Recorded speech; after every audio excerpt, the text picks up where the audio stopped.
Welcome to our space of inquiry. Today we're diving into how our wounds sometimes steer our lives and how we can shift to living from our true self. I'm really eager to unravel this. It's intriguing, right? Absolutely, it's like, when you think about it, our emotional responses can either be driven by old unresolved hurts or from a place of genuine here and now clarity.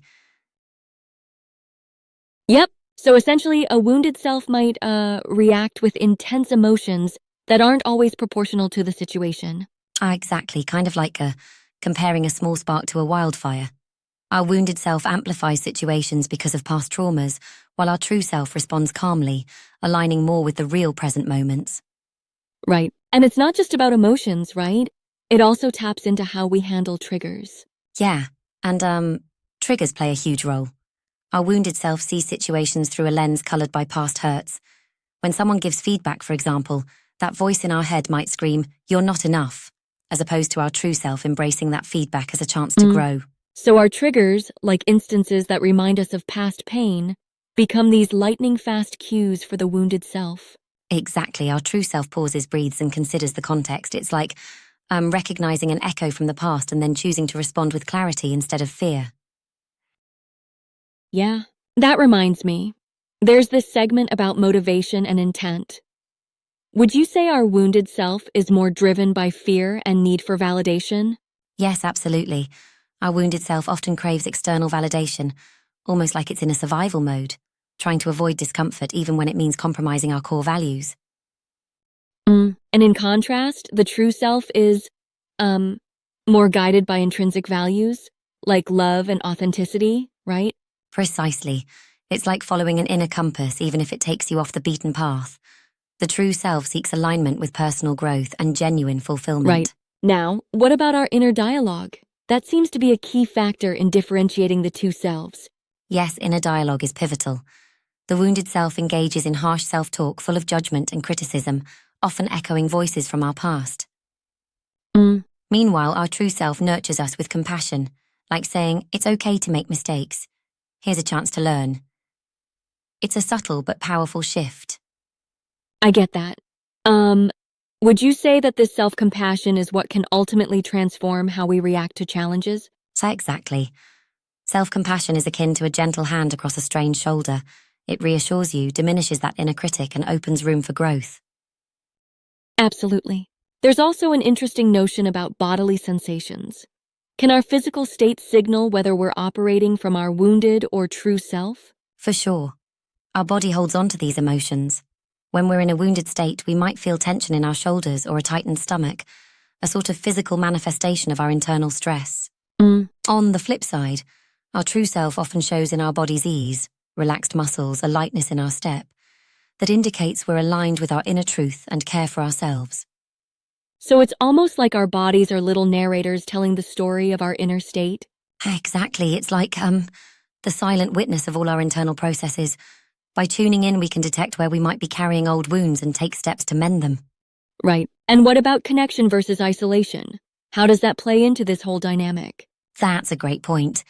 When we're living from our wounded self, fear of rejection or past hurt can push us into isolation, keeping us from forming genuine connections. Yeah, I get that. In contrast, our true self craves authentic connection. It knows that vulnerability and openness pave the way for real belonging.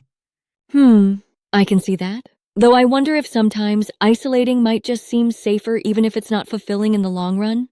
True, and that's where the challenge lies, choosing the comfort of isolation versus the potential discomfort of vulnerability that leads to authentic bonds. It's a delicate balancing act. Absolutely.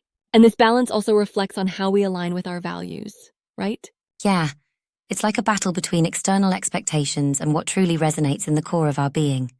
The wounded self often compromises values to avoid conflict or gain approval, while our true self stands steadfast, even when it's challenging. It reminds me of the analogy of taking shortcuts in a maze.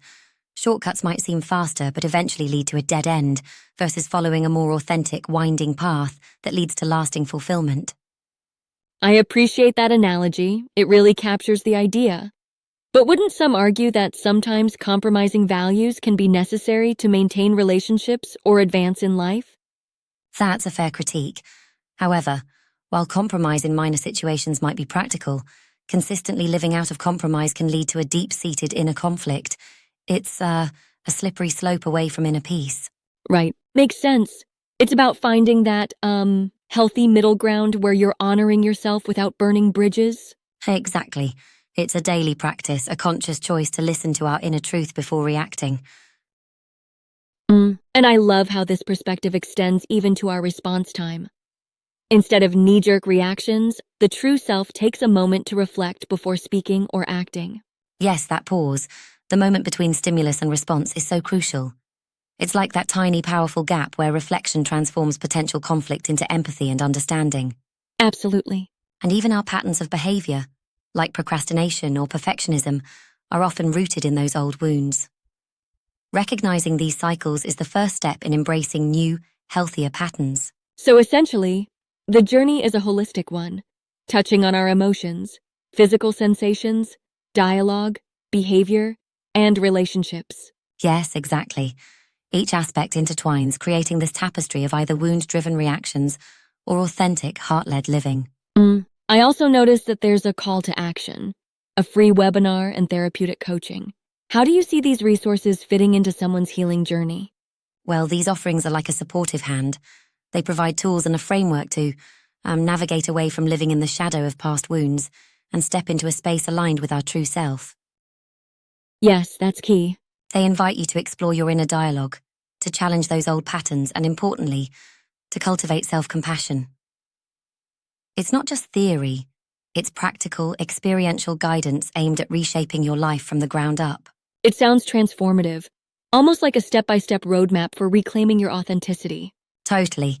It's like turning the volume down on the wounded self's harsh criticisms and tuning into the gentle whispers of your true self.